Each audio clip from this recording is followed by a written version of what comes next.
Hello friends, and welcome to the continuation in this calm reading of Little Women. Tonight I shall be reading for you Chapter 27, Literary Lessons, as well as Chapter 28, Domestic Experiences. I want to thank all those of you who are active supporters of the channel. You have my deepest gratitude. If you would like to become a supporter, you can join me on Patreon or click the join button at the bottom of the screen. I thank you. And now, let us relax. Find that spot where you can settle down and unwind. Ease yourself into that spot. Take a deep breath, and you can feel the tension leaving you as you exhale. Let's begin these chapters. Chapter 27, Literary Lessons. Fortune suddenly smiled upon Jo and dropped a good luck penny in her path. Not a golden penny exactly, but I doubt if 500,000 would have given more real happiness than did the little sum that came to her in this way. Every few weeks she would shut herself up in her room, put on her scribbling suit, and fall into a vortex, as she expressed it, writing away at her novel with all her heart and soul. For though that was finished, she could find no peace. Her scribbling suit consisted of a black woolen pinafore on which she could wipe her pen at will, and a cap of the same material, adorned with a cheerful red bow, into which she bundled her hair when the decks were cleared for action. This cap was a beacon to the inquiring eyes of her family, who, during these periods, kept a distance, merely popping in their heads semi-occasionally to ask, with interest, "Does genius burn, Jo?" They did not always venture even to ask this question, but took an observation of the cap and judged accordingly. If this expressive article of dress was drawn low upon the forehead, it was a sign that hard work was going on. In exciting moments it was pushed raggishly askew, and when despair seized the author, it was plucked wholly off, and cast upon the floor. At such times the intruder silently withdrew, and not until the red bow was seen gaily erect upon the gifted brow did anyone dare address Jo. She did not think herself a genius by any means, but when the writing fit came on, she gave herself up to it with entire abandon, and led a blissful life, unconscious of want, care, or bad weather, while she sat safe and happy in an imaginary world, full of friends almost as real and dear to her as any in the flesh. Sleep forsook her eyes. Meals stood untasted.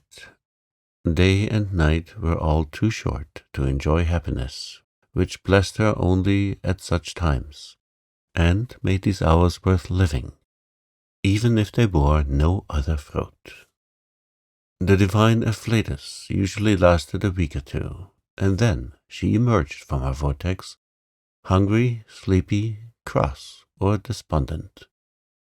She was just recovering from one of these attacks when she was prevailed upon to escort Miss Crocker to a lecture, and in return for her virtue was rewarded with a new idea.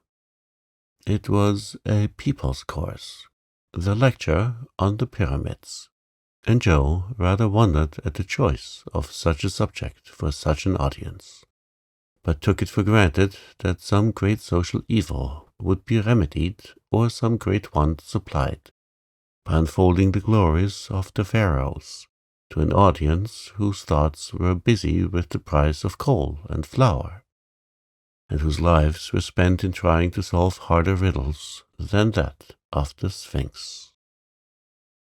They were early, and Miss Cocker sat at the heel of her stocking.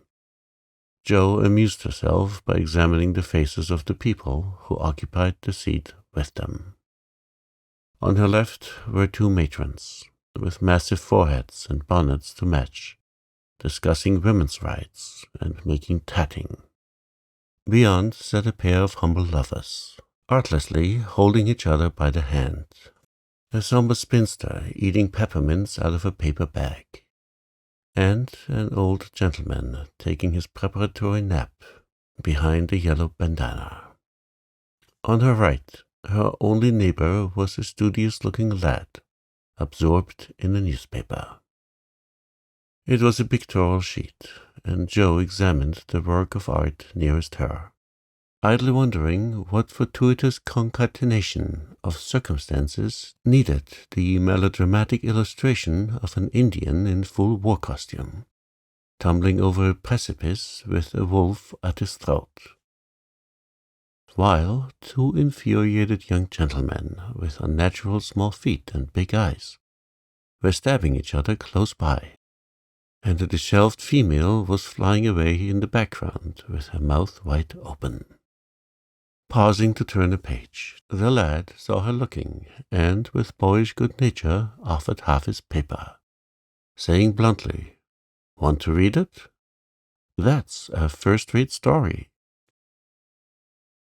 Jo accepted it with a smile, for she had never outgrown her liking for lads, and soon found herself involved in the usual labyrinth of love, mystery, and murder, for the story belonged to that class of literature in which the passions have a holiday, and when the author's invention fails, a grand catastrophe clears the stage of one half the dramatis personae, leaving the other half to exult over their downfall.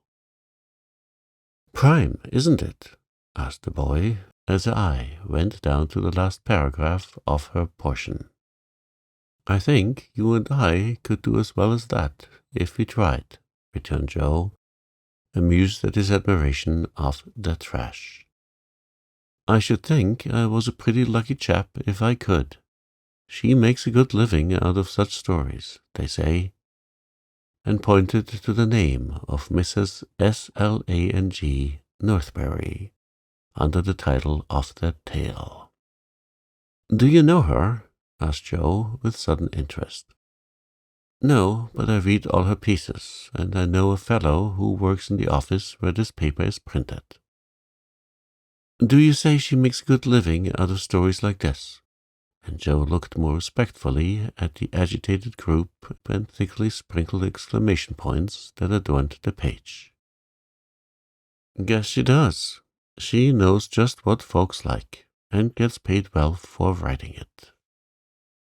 Here the lecture began, but Jo heard very little of it, for while Professor Sands was prosing away about Belzoni, Cheops, Scapari, and hieroglyphics, she was covertly taking down the address of the paper, and boldly resolving to try for the $100 prize offered in its column for a sensational story. By the time the lecture ended and the audience awoke, she had built up a splendid fortune for herself, not the first found on paper, and was already deep in the concoction of a story, being unable to decide whether the duel should come before the elopement or after the murder.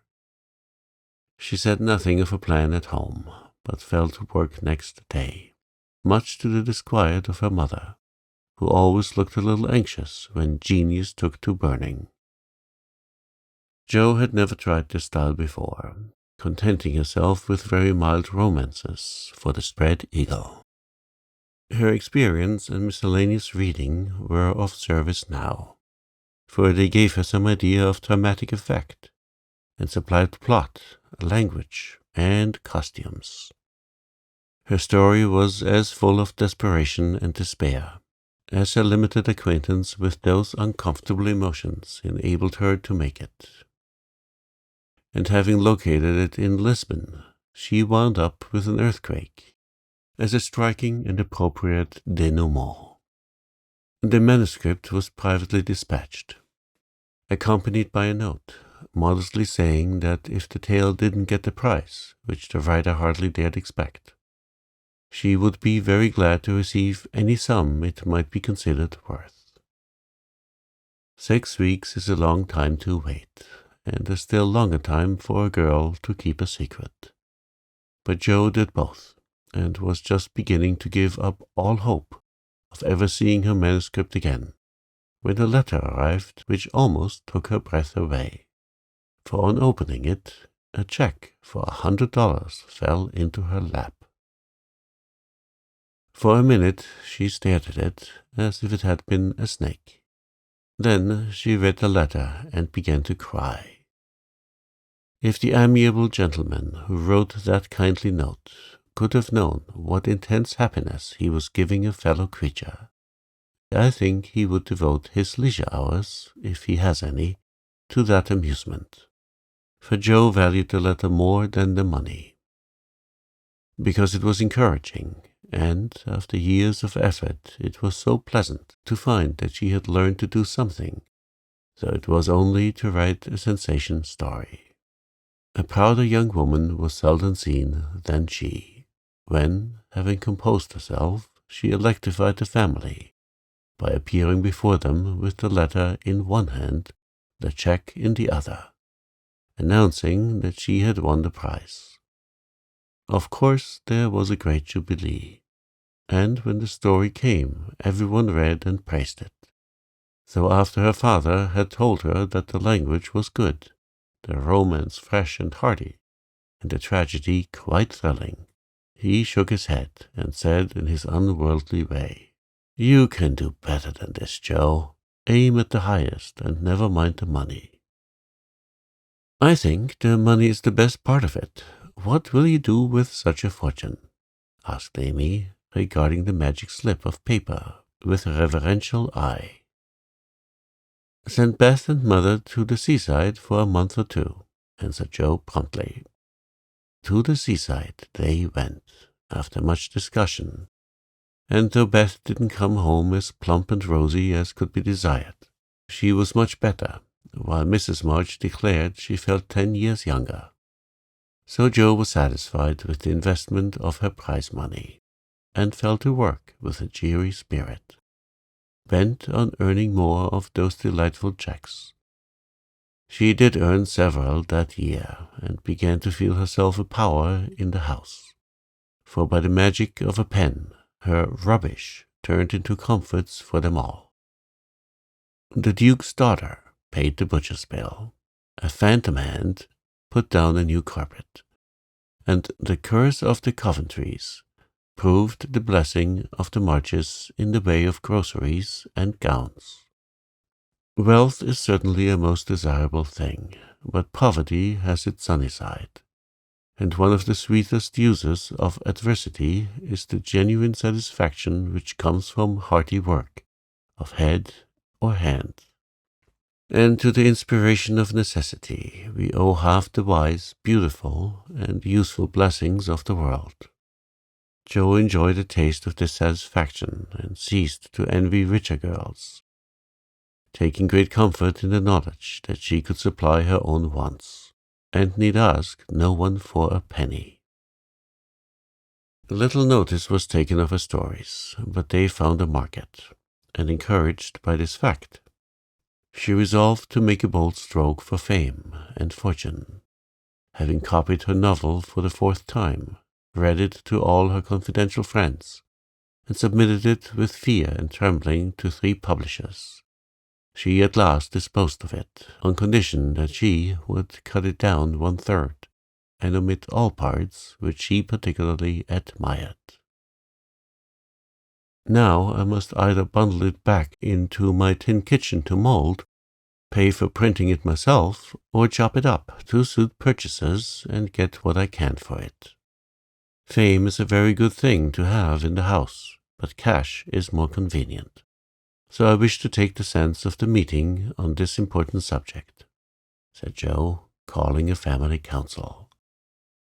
"Don't spoil your book, my girl, for there is more in it than you know, and the idea is well worked out, Let it wait and ripen, was her father's advice, and he practiced what he preached, having waited patiently 30 years for a fruit of his own to ripen, and being in no haste to gather it, even now when it was sweet and mellow.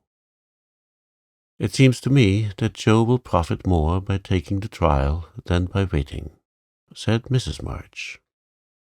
Criticism is the best test of such work, for it will show her both unsuspected merits and faults, and help her to do better next time.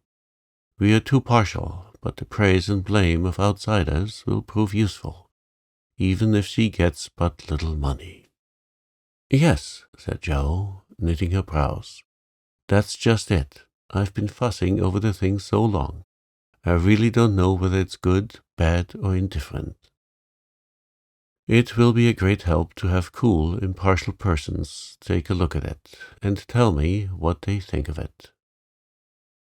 I wouldn't leave a word out of it. You'll spoil it if you do, for the interest of the story is more in the minds than in the actions of the people.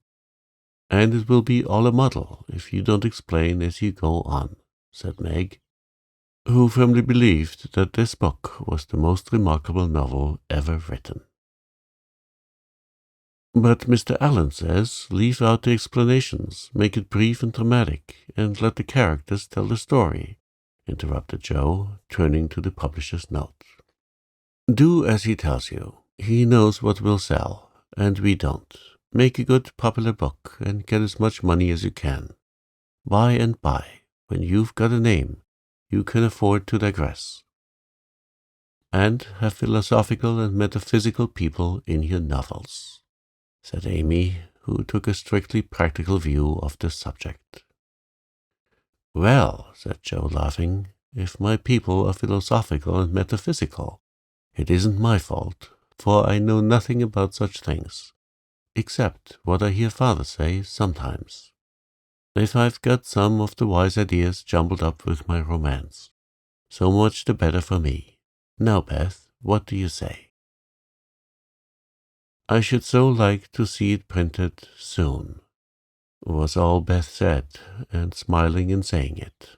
But there was an unconscious emphasis on the last word, and a wistful look in the eyes that never lost their childlike candor, which chilled Joe's heart for a minute with a foreboding fear, and decided her to make her little venture soon. So, with Spartan firmness, the young authoress laid her firstborn on her table, and chopped it up as ruthlessly as any ogre. In the hope of pleasing everyone, she took everyone's advice, and, like the old man and his donkey in the fable, suited nobody. Her father liked the metaphysical streak, which had unconsciously got into it, so that was allowed to remain, though she had her doubts about it. Her mother thought there was a trifle too much description. Out, therefore, it came, and with it many necessary links in the story. Meg admired the tragedy, so Joe piled up the agony to suit her, while Amy objected to the fun, and, with the best intentions in life, Joe quenched the spiritly scenes which relieved the somber character of the story. Then, to complicate the ruin, she cut it down 1/3, and confidingly sent the poor little romance, like a pickled robin, out into the big, busy world to try its fate. Well, it was printed, and she got $300 for it, likewise plenty of praise and blame, both so much greater than she expected that she was thrown into a state of bewilderment, from which it took her some time to recover. You said, Mother, that criticism would help me, but how can it when it's so contradictory that I don't know whether I've written a promising book or broken all the 10 Commandments? Cried poor Joe, turning over a heap of notices, the perusal of which filled her with pride and joy one minute, wrath and dismay the next.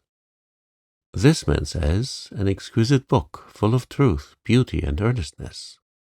All is sweet, pure, and healthy. continued the perplexed authoress. The next, the theory of the book is bad, full of morbid fancies, spiritualistic ideas, and unnatural characters. Now, as I had no theory of any kind, don't believe in spiritualism, and copied my characters from life, I don't see how this critic can be right. Another says it's one of the best American novels which has appeared for years. I know better than that, and the next asserts that, though it is original and written with great force and feeling, it is a dangerous book. 'Tisn't. Some make fun of it, some overpraise, and nearly all insist that I had a deep theory to expound, when I only wrote it for the pleasure and the money. I wish I'd printed the whole or not at all, for I do hate to be so misjudged. Her family and friends administered comfort and commendation liberally. Yet it was a hard time for sensitive, high-spirited Jo, who meant so well and had apparently done so ill. But it did her good, for those whose opinion had real value gave her the criticism which is an author's best education. And when the first soreness was over, she could laugh at her poor little book, yet believe in it still, and feel herself the wiser and stronger for the buffeting she had received.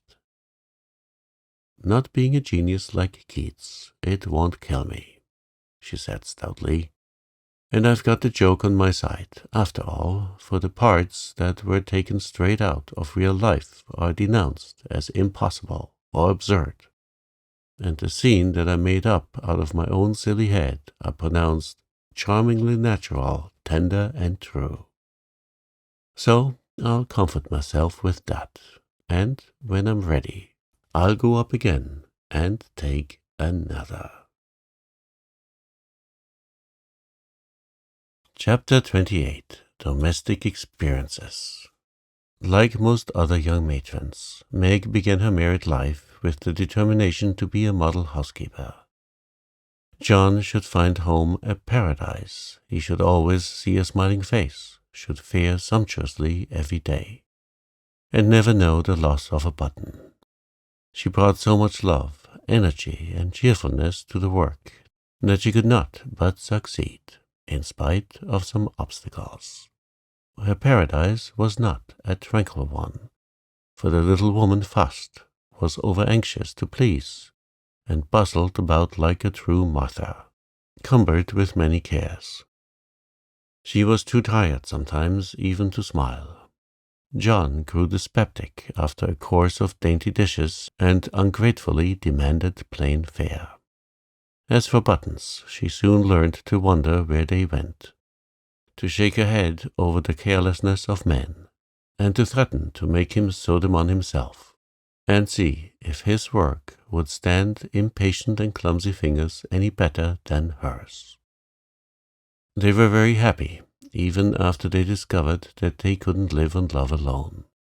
John did not find Meg's beauty diminished, though she beamed at him from behind the familiar coffee pot.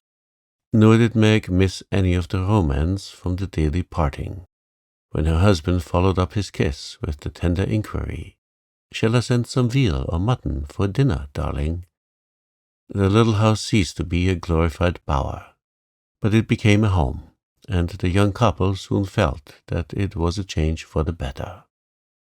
At first they played keep house and frolicked over it like children. Then John took steadily to business, feeling the cares of the head of family upon his shoulders. And Meg laid by her cambric wrappers, put on a big apron, and fell to work, as before said, with more energy than discretion. While the cooking mania lasted, she went through Mrs. Cornelius's recipe book, as if it were a mathematical exercise, working out the problems with patience and care. Sometimes her family were invited in to help eat up a too bounteous feast of success, or Lottie would be privately dispatched with a batch of failures, which were to be concealed from all eyes in the convenient stomachs of the little Hummels. An evening with John over the account books usually produced a temporary lull in the culinary enthusiasm, and a frugal fit would ensue, during which the poor man was put through a course of bread pudding, hash, and warmed-over coffee, which tried his soul, although he bore it with praiseworthy fortitude. Before the golden mean was found, however, Meg added to her domestic possessions what young couples seldom get on long without: a family jar. Fired with a housewifely wish to see her storeroom stocked with homemade preserves, she undertook to put up her own currant jelly. John was requested to order home a dozen or so of little pots and an extra quantity of sugar, for their own currants were ripe and were to be attended to at once. As John firmly believed that my wife was equal to anything and took a natural pride in her skill, he resolved that she would be gratified, and her only crop of fruit laid by in a most pleasing form for winter use. Home came 4 dozen delightful little pots, half a barrel of sugar, and a small boy to pick the currants for her, with her pretty hair tucked into a little cap, arms bared to the elbow, and a checked apron, which had a coquettish look in spite of the bib. The young housewife fell to work, feeling no doubts about her success, for hadn't she seen Hannah do it hundreds of times? The array of pots rather amazed her at first, but John was so fond of jelly, and the nice little jars would look so well on the top shelf, that Meg resolved to fill them all, and spend a long day picking, boiling, straining, and fussing over her jelly. She did her best. She asked advice of Mrs. Cornelius. She racked her brain to remember what Hannah did that she left undone. She reboiled, resugared, and restrained, but that dreadful stuff wouldn't gel. She longed to run home, bib and all, and ask Mother to lend her a hand, but John and she had agreed that they would never annoy anyone with their private worries, experiments, or quarrels. They had laughed over that last word as if the idea it suggested was a most preposterous one, but they had held to their resolve, and whenever they could get on without help they did so, and no one interfered, for Mrs. March had advised the plan. So Meg wrestled alone with the refractory sweetmeats all that hot summer day, and at 5 o'clock sat down in her topsy-turvy kitchen, wrung her bedaubed hands, lifted up her voice, and wept. Now, in the first flush of the new life, she had often said, "My husband shall always feel free to bring a friend home whenever he likes. I shall always be prepared. There shall be no flurry, no scolding, no discomfort, but a neat house, a cheerful wife, and a good dinner. John dear, never stop to ask my leave. Invite whom you please, and be sure of a welcome from me." How charming that was, to be sure. John quite glowed with pride to hear her say it, and felt what a blessed thing it was to have a superior wife. But, although they had had company from time to time, it never happened to be unexpected, and Meg had never had an opportunity to distinguish herself till now. It always happens so in this vale of tears. There is an inevitability about such things which we can only wonder at, deplore, and bear as best we can. If John had not forgotten all about the jelly, it really would have been unpardonable in him to choose that day, of all days in the year, to bring a friend home to dinner unexpected. Congratulating himself that a handsome repast had been ordered that morning, feeling sure that it would be ready to the minute, and indulging in pleasant anticipations of the charming effect it would produce. When his pretty wife came running out to meet him, he escorted his friend to his mansion, with the irresistible satisfaction of a young host and husband. It is a world of disappointments, as John discovered when he reached their dovecote. The front door usually stood hospitably open. Now it was not only shut, but locked, and yesterday's mud still adorned the steps. The parlor windows were closed and curtained. No picture of the pretty wife sewing on the piazza, in white with a distracting little bow in her hair, or a bright-eyed hostess, smiling a shy welcome as she greeted her guest. Nothing of the sort, for not a soul appeared but a sanguinary-looking boy asleep under the currant bushes. "I'm afraid something has happened. Step into the garden, Scott, while I look up Mrs. Brooke," said John, alarmed at the silence and solitude. Round the house he hurried, led by a pungent smell of burnt sugar, and Mr. Scott strolled after him with a queer look on his face. He paused discreetly at a distance when Brooke disappeared, but he could both see and hear, and, being a bachelor, enjoy the prospect mightily. In the kitchen reigned confusion and despair. One edition of jelly was trickled from pot to pot, another lay upon the floor, and a third was burning gaily on the stove.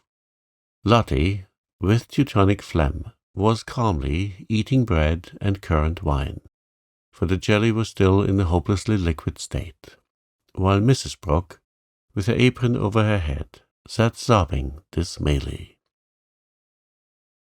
"My dearest girl, what is the matter?" cried John, rushing in, with awful visions of scalded hands, sudden news of affliction, and secret consternation at the thought of the guest in the garden.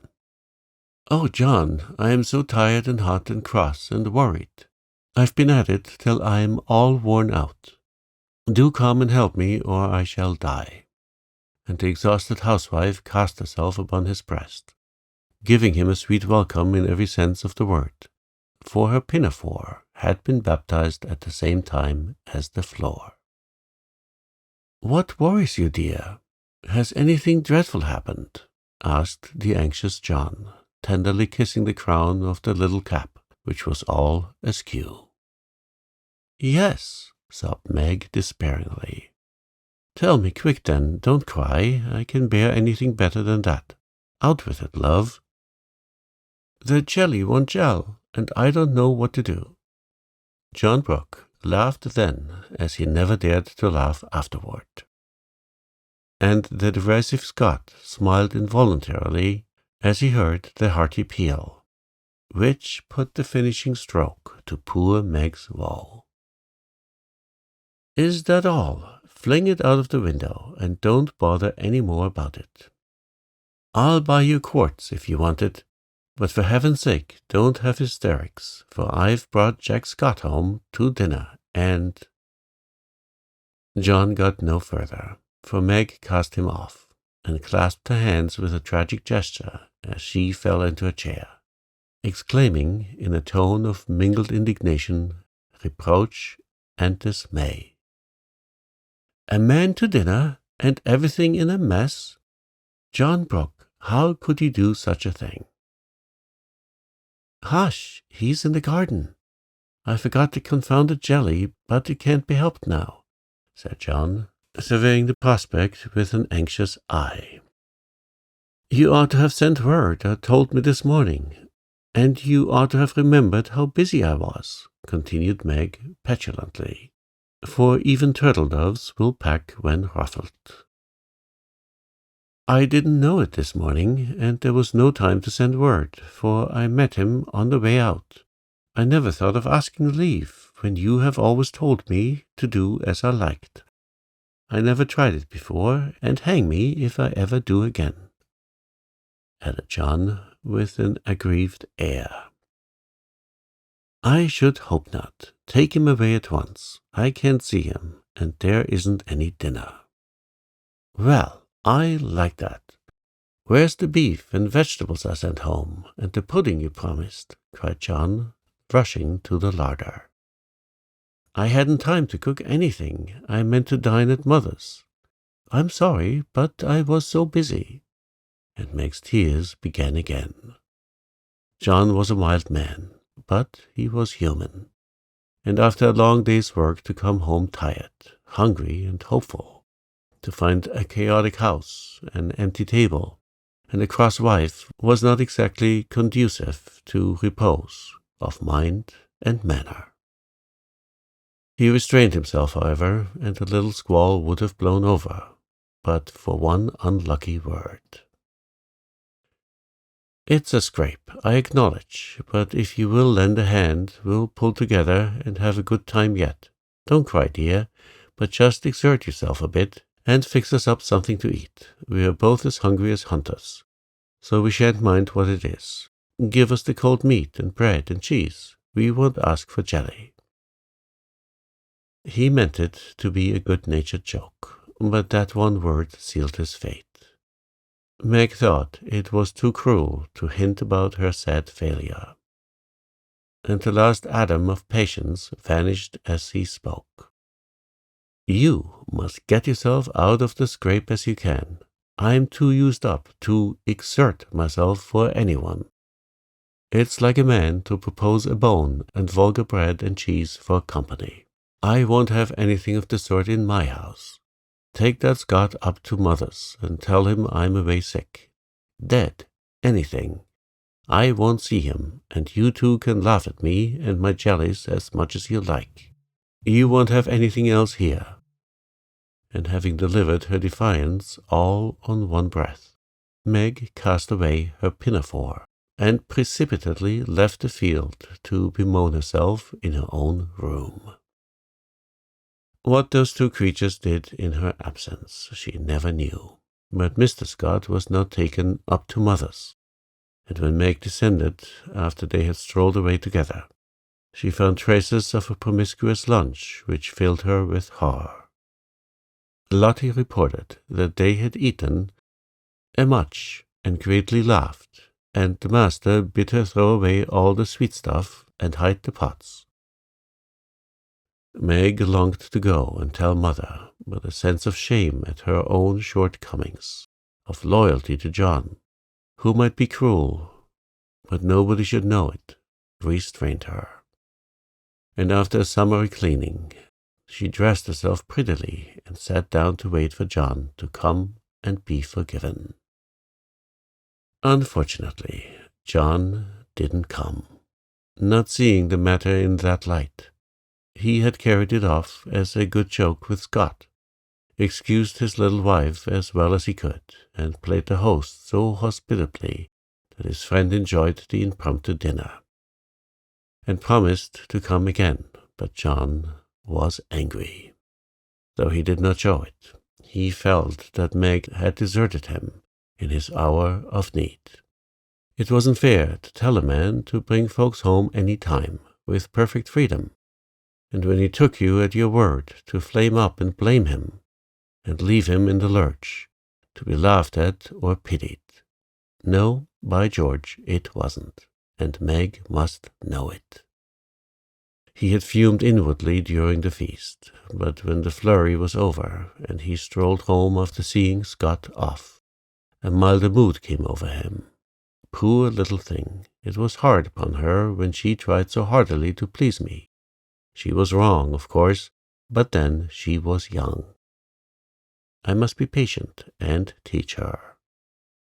He hoped she had not gone home. He hated gossip and interference. For a minute he was ruffled again at the mere thought of it, and then the fear that Meg would cry herself sick softened his heart, and sent him on at a quicker pace, resolving to be calm and kind, but firm, quite firm, and show her where she had failed in her duty to her spouse. Meg likewise resolved to be calm and kind, but firm, and show him his duty. She longed to run to meet him, and beg pardon, and be kissed and comforted, as she was sure of being. But, of course, she did nothing of the sort, and when she saw John coming, began to hum quite naturally, as she rocked and sewed, like a lady of leisure in her best parlour. John was a little disappointed not to find a tender Niobe, but feeling that his dignity demanded the first apology, he made none, only came leisurely in and laid himself upon the sofa with a singularly relevant remark. "We are going to have a new moon, my dear." "I've no objection," was Meg's equally soothing remark. A few other topics of general interest were introduced by Mr. Brooke and wet-blanketed by Mrs. Brooke, and conversation languished. John went to one window, unfolded his paper, and wrapped himself in it, figuratively speaking. Meg went to the other window and sewed as if new rosettes for slippers were among the necessaries of life. Neither spoke. Both looked quite calm and firm, and both felt desperately uncomfortable. "Oh dear," thought Meg, "married life is very trying, and does need infinite patience as well as love, as Mother says." The word "mother" suggested other maternal counsel given long ago, and received with unbelieving protests. John is a good man, but he has his faults, and you must learn to see and bear with them, remembering your own. He is very decided, but never will be obstinate if you reason kindly, not oppose impatiently.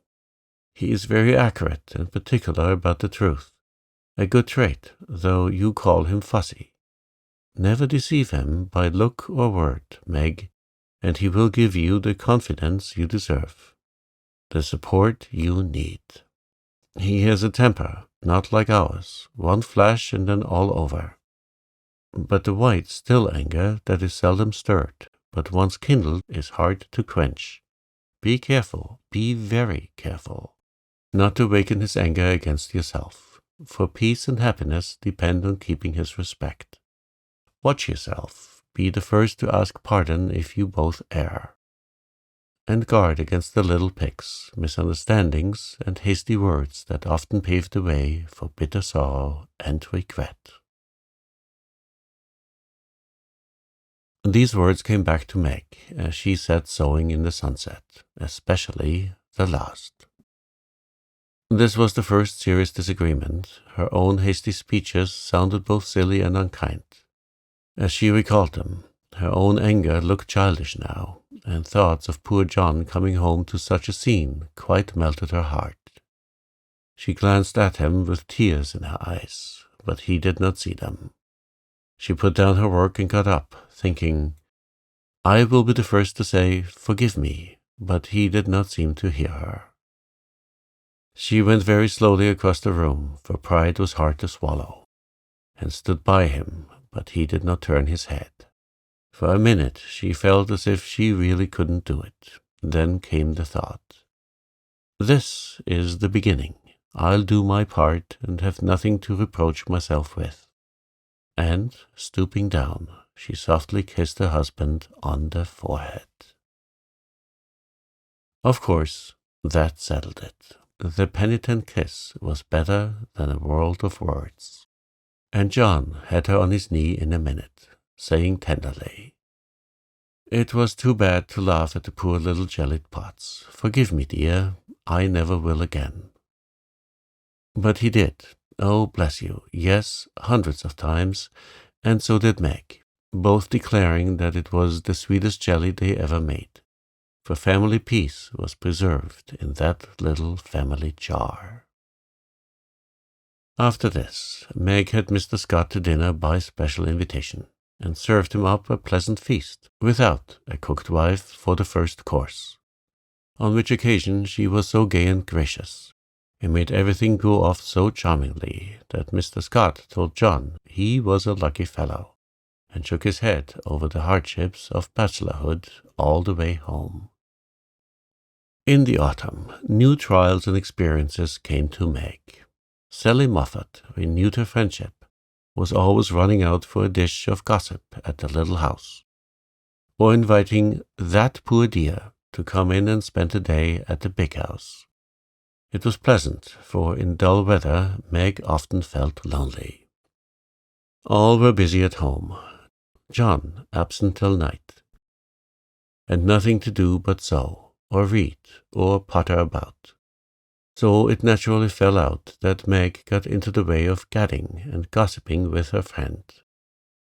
Seeing Sally's pretty things made her long for such, and pity herself because she had not got them. Sally was very kind and often offered her the coveted trifles, but Meg declined them, knowing that John wouldn't like it. And then this foolish little woman went and did what John disliked even worse. She knew her husband's income, and she loved to feel that he trusted her, not only with his happiness, but what some men seem to value more, his money. She knew where it was free to take what she liked, and all he asked was that she should keep account of every penny, pay bills once a month, and remember that she was a poor man's wife. Till now she had done well, been prudent and exact, kept her little account books neatly, and showed them to him monthly without fear. But that autumn the serpent got into Meg's paradise, and tempted her like many a modern Eve, not with apples, but with dress. Meg didn't like to be pitied and made to feel poor. It irritated her, but she was ashamed to confess it.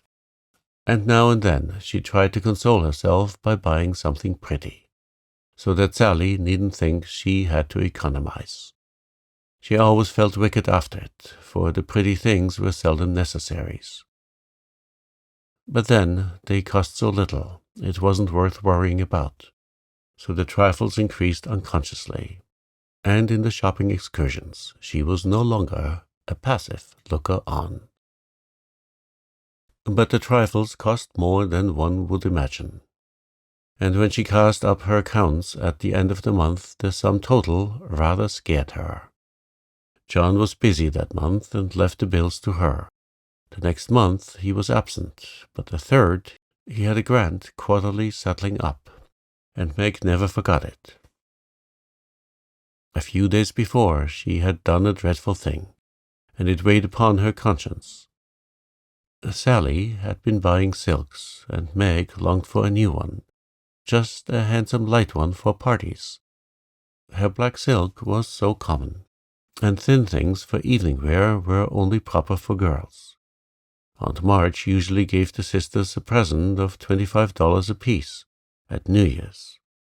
That was only a month to wait, and here was a lovely violet silk going at a bargain. And she had the money, if she only dared to take it. John always said what was his was hers. But would he think it right to spend not only the prospective 25, but another 25 out of the household fund? That was the question. Sally had urged her to do it, and offered to lend the money, and with the best intentions in life had tempted Meg beyond her strength. In an evil moment, the shopman held up the lovely, shimmering folds and said, "A bargain, I assure you, ma'am." She answered, "I'll take it." And it was cut off and paid for. And Sally had exulted, and she had laughed as if it were a thing of no consequence, and driven away, feeling as if she had stolen something, and the police were after her. When she got home, she tried to assuage the pangs of remorse by spreading forth the lovely silk. But it looked less silvery now, didn't become her, after all, and the words $50 seemed stamped like a pattern down each breath. She put it away, but it haunted her, not delightfully as a new dress should, but dreadfully like the ghost of a folly that was not easily laid. When John got out his book that night, Meg's heart sank, and for the first time in her married life she was afraid of her husband. The kind brown eyes looked as if they could be stern, and though he was unusually merry, she fancied he had found her out, but didn't mean to let her know it. The house bills were all paid, the books all in order. John had praised her, and was undoing the old pocketbook, which they called the bank, when Meg, knowing it was quite empty, stopped his hand, saying nervously, "You haven't seen my private expense book yet." John never asked to see it, but she always insisted on his doing so, and used to enjoy his masculine amazement at the queer things women wanted, and made him guess what piping was, demanded fiercely the meaning of a hug me tight, or wonder how a little thing composed of 3 rosebuds, a bit of velvet, and a pair of strings could possibly be a bonnet, and cost $6. That night he looked as if he would like the fun of quizzing her figures and pretending to be horrified at the extravagance, as he often did, being particularly proud of his prudent wife. The little book was brought slowly out and laid down before him. Meg got behind his chair under pretense of smoothing the wrinkles out of his tired forehead, and standing there she said, with her panic increasing with every word, "John dear, I'm ashamed to show you my book, for I've really been dreadfully extravagant lately. I go about so much, I must have things, you know, and Sally advised my getting it, so I did, and my New Year's money will partly pay for it. But I was sorry after I had done it, for I knew you'd think it wrong in me." John laughed and drew her round beside him, saying good-humoredly, "Don't go and hide. I won't beat you if you have got a pair of killing boots. I'm rather proud of my wife's feet, and don't mind if she does pay $8 or $9 for her boots, if they are good ones." That had been one of her last trifles, and John's eye had fallen on it as he spoke. "Oh, what will he say when he comes to that awful $50, thought Meg with a shiver.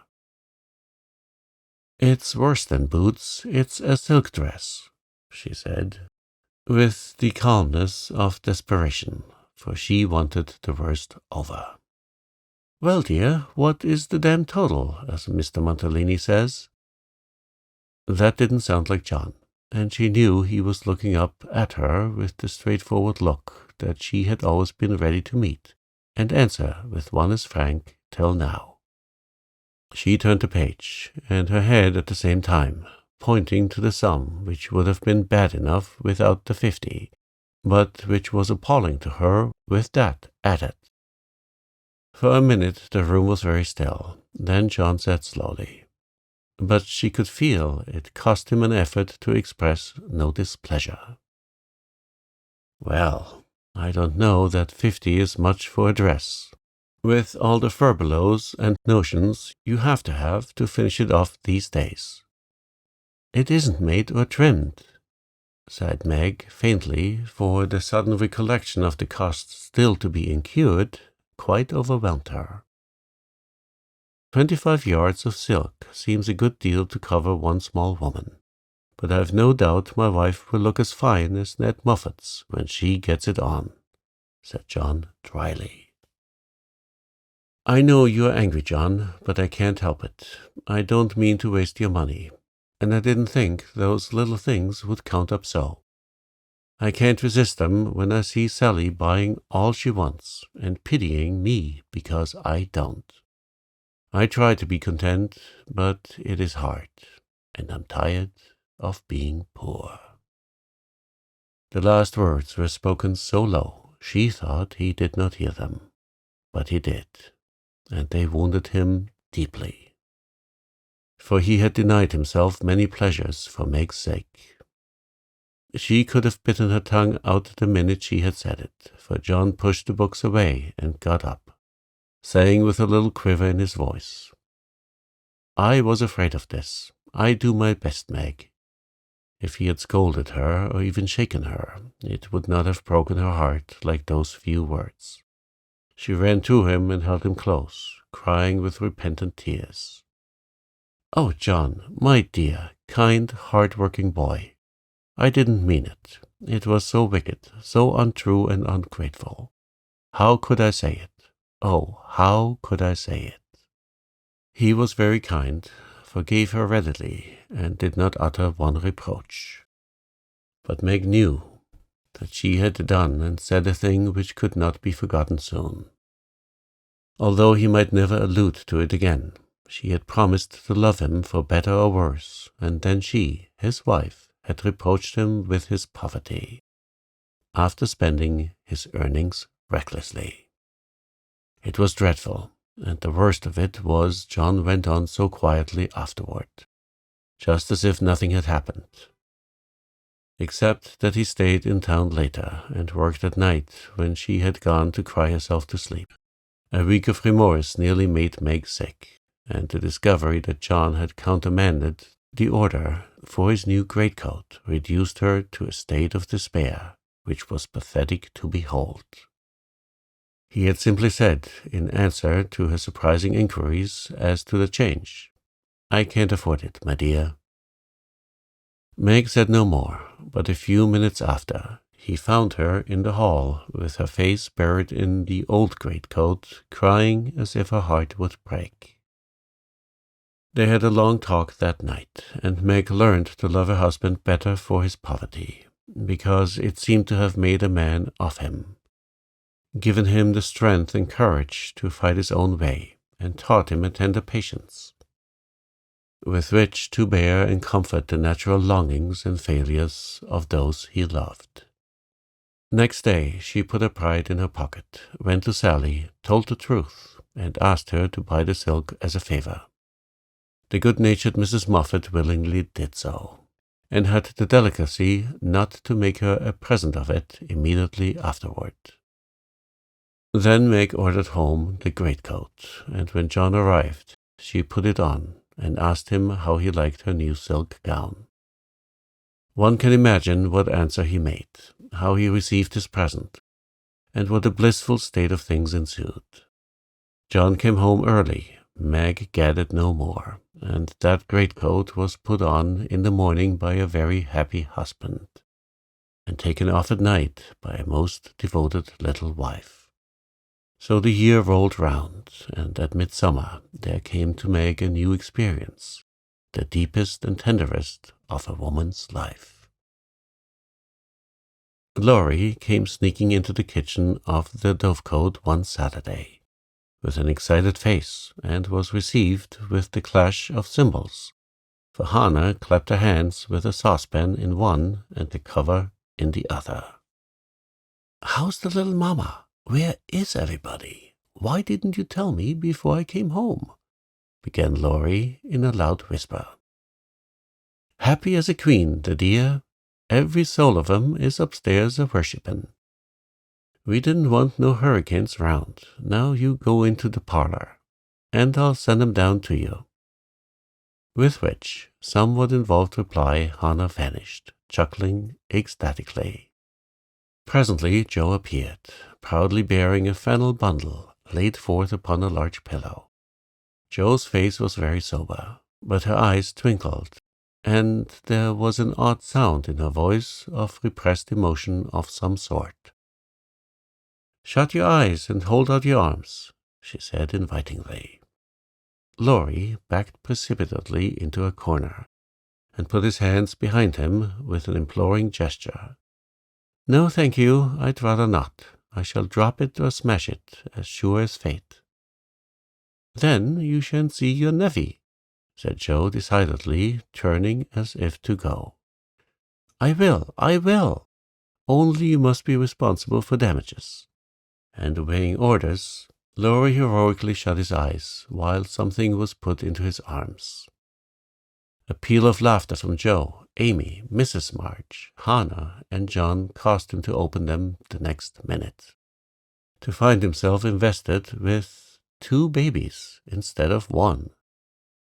No wonder they laughed, for the expression of his face was droll enough to convulse a Quaker, as he stood and stared wildly from the unconscious innocents to the hilarious spectators with such dismay that Joe sat down on the floor and screamed. "Twins, by Jupiter!" was all he said for a minute. Then turning to the woman with an appealing look that was comically piteous, he added, "Take 'em, quick, somebody. I'm going to laugh, and I shall drop 'em." Joe rescued his babies and marched up and down with one on each arm, as if already initiated into the mysteries of baby tending, while Laurie laughed till the tears ran down his cheeks. "It's the best joke of the season, isn't it? I wouldn't have told you, for I set my heart on surprising you, and I flatter myself I've done it," said Joe, when she got her breath. "I never was more staggered in my life. Isn't it fun? Are they boys? What are you going to name them? Let's have another look. Hold me up, Joe, for upon my life, it's one too many for me," returned Laurie, regarding the infants with the air of a big, benevolent Newfoundland, looking at a pair of infantile kittens. "Boy and girl, aren't they beauties?" said the proud papa, beaming upon the little red squirmers as if they were unfledged angels. "Most remarkable children I ever saw. Which is which?" And Laurie bent like a well sweep to examine the prodigies. Amy put a blue ribbon on the boy and a pink on the girl, French fashion, so you can always tell. Besides, one has blue eyes and one brown. "Kiss them, Uncle Teddy," said wicked Joe. "I'm afraid they mightn't like it," began Laurie, with an unusual timidity in such matters. "Of course they will. They are used to it now. Do it this minute, sir," commanded Joe, fearing he might propose a proxy. Laurie screwed up his face and obeyed, with a gingerly peck at each little cheek that produced another laugh and made the babies squeal. "There, I knew they didn't like it. That's the boy. See him kick? He hits out with his fists, like a good one.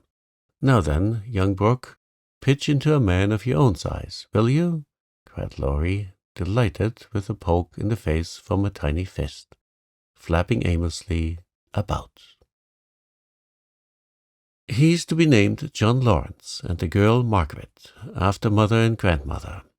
We shall call her Daisy, so as not to have two Megs, and I suppose the Manny will be Jack, unless we find a better name," said Amy, with aunt-like interest.